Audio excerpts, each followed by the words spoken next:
ଆପଣ ରାମଙ୍କୁ ବିଶ୍ୱାସ କରନ୍ତି? ମୁଁ ବିଶ୍ୱାସ କରେ। ଆଜିର ବିଷୟବସ୍ତୁ ସେଇ ରାମଙ୍କୁ।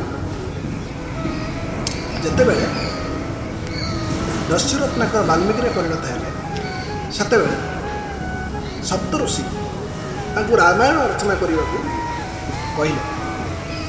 ଦସ୍ୟୁରତ୍ନାକର ବାଲ୍ମୀକି ହେବା ପଛରେ ଯେଉଁ କାହାଣୀ ତ ସମସ୍ତେ ଜାଣିଛନ୍ତି, କିନ୍ତୁ ବାଲ୍ମୀକି ରାମାୟଣ ଲେଖିବା ପୂର୍ବରୁ ଗୋଟେ ବଢ଼ିଆ କଥାଟେ କହିଲେ। କ'ଣ କହିଲେ? ରାମ ତୋ ନାମ ମହିମା ବର୍ଣ୍ଣତେ କେନ ବା କଥା। ରାମ ତୋ ନାମ ମହିମା ବର୍ଣ୍ଣତେ କେନ ବା କଥା। ଯତ୍ ପ୍ରବାଦହଂ ରାମ ବ୍ରହ୍ମସିଦ୍ଧୁ ନବାପ୍ସିସି।